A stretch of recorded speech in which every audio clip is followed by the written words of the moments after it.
Hi అండి. అందరికీ నమస్కారం. Welcome to my channel. ఈ వీడియోలో ఏపీ ప్రభుత్వ ఉద్యోగుల 12వ పీఆర్సీ ముఖ్య ప్రకటన, సీఎంతో భేటీ సంచలనం. దీనికి సంబంధించిన పూర్తి తాజా సమాచారాన్ని వీడియోలో తెలుసుకుందాం. వీడియోనైతే ఎక్కడే కానీ స్కిప్ చేయకుండా ఎండ్ వరకు చూడండి. అప్పుడే ఇన్ఫర్మేషన్ పూర్తిగా అర్థమవుతుంది. వీడియో చూస్తున్న ప్రతి ఒక్కరు వీడియోకి లైక్ చేయండి ఫ్రెండ్స్. వీడియోతో ఉద్యోగ పెన్షన్ మిత్రులతో అయితే షేర్ చేయండి. కొత్తగా మన ఛానల్ చూస్తున్నవారు ఇంకా ఎవరైనా సబ్స్క్రైబ్ చేసుకున్నట్లయితే వెంటనే మన ఛానల్ అయితే సబ్స్క్రైబ్ చేసుకోండి. సో దీని ద్వారా నేను చేసే లేటెస్ట్ వీడియోస్ అన్నీ మీ వరకు రీచ్ అవుతాయి. ఇక ఆలస్యం చేయకుండా వివరాల్లోకి అయితే వెళ్ళిపోదాము. ఫ్రెండ్స్, ఇక విషయానికి వచ్చినట్లయితే ప్రభుత్వ ఉద్యోగులకు 12వ పీఆర్సీ నియామకంపై విజ్ఞప్తి. ఏపీ ప్రైమరీ టీచర్స్ అసోసియేషన్ ఆప్టా నాయకులు ముఖ్యమంత్రి చంద్రబాబు నాయుడు గారిని కలిసి 12వ పీఆర్సీ నియమించాలని విజ్ఞప్తి చేశారు. ఈ కార్యక్రమం ఉండవల్లిలోని ముఖ్యమంత్రి క్యాంపు కార్యాలయంలో జరిగింది. ఈ సందర్భంగా ఆప్టా డైరీ మరియు క్యాలెండర్లను చంద్రబాబు నాయుడు గారి చేతుల మీద ఆవిష్కరించారు. ఉద్యోగుల సమస్యలపై చర్చ. ఈ సమావేశంలో ఆప్టా అధ్యక్షులు గణపతిరావు గారు, ప్రధాన కార్యదర్శి ప్రకాష్ గారు ముఖ్యమంత్రిని కలిసి ఉపాధ్యాయుల సమస్యలను, ఉద్యోగుల సమస్యలను సీఎం గారి దృష్టికి తీసుకెళ్లారు.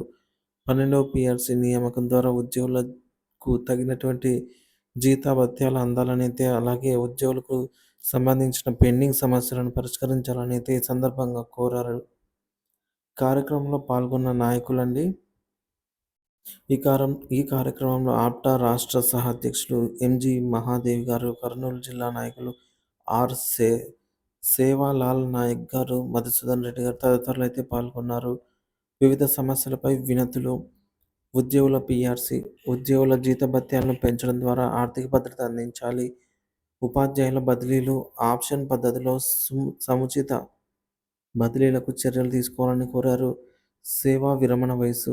ఉద్యోగుల సేవా విరమణ వయస్సును పెంచడంపై నిర్ణయం తీసుకోవాలని కోరారు. సమగ్ర సమస్యల పరిష్కారం. ఉపాధ్యాయులు, ఉద్యోగులు ఎదుర్కొంటున్న పదవీ భద్రత, ప్రమోషన్లకు సంబంధించిన సమస్యలపై త్వరితగతిన పరిష్కారాలు తీసుకురావాలని అయితే విజ్ఞప్తి చేశారు. ఆప్టా డైరీ ఆవిష్కరణ. ఈ సందర్భంగా ముఖ్యమంత్రితో ఆప్టా 2025 డైరీ మరియు క్యాలెండర్ ఆవిష్కరించబడింది. డైరీ ఆవిష్కరణ కార్యక్రమం ద్వారా ఉపాధ్యాయుల సంఘం తమ అనేక సమస్యలను సీఎం గారి దృష్టికి తీసుకెళ్లింది. సీఎం గారి స్పందన. సీఎం చంద్రబాబు నాయుడు గారు ఉపాధ్యాయుల సమస్యలను పరిశీలించి వీలైనంత త్వరగా పరిష్కారం చేయడానికి చర్యలు తీసుకుంటామని హామీ ఇచ్చారు. ముఖ్యంగా 12వ పీఆర్సీ నియామకంపై పాజిటివ్గా స్పందించి ఉద్యోగుల సంక్షేమం కోసం కట్టుబడి ఉంటామంటూ పేర్కొన్నారు. తరువాతి చర్యలు. ఉద్యోగ సంఘాలతో కలిసి ప్రభుత్వ అధికారుల సమావేశాలు నిర్వహించి సమస్యలను పరిష్కరించే దిశగా కృషి చేయనున్నారు. ప్రభుత్వ ఉద్యోగుల మరియు ఉపాధ్యాయుల సంక్షేమానికి ప్రాధాన్యమిచ్చి వారు ఎదుర్కొంటున్న సమస్యలను త్వరగా పరిష్కరించేందుకు చర్యలు చేపట్టనున్నట్టుగా తెలుస్తోంది. ఈ సమావేశం ద్వారా ఉద్యోగుల సమస్యలు, ఉపాధ్యాయుల సమస్యలపై ముఖ్యమంత్రి దృష్టి సారించడం జరిగింది. ఉపాధ్యాయ సంఘ వినతులు, ప్రభుత్వం నుండి అందిన హామీలు ఉద్యోగులు మరియు ఉపాధ్యాయుల సమస్యల పరిష్కారానికి దారితీసే అవకాశం ఉందని ఆశిస్తున్నారు.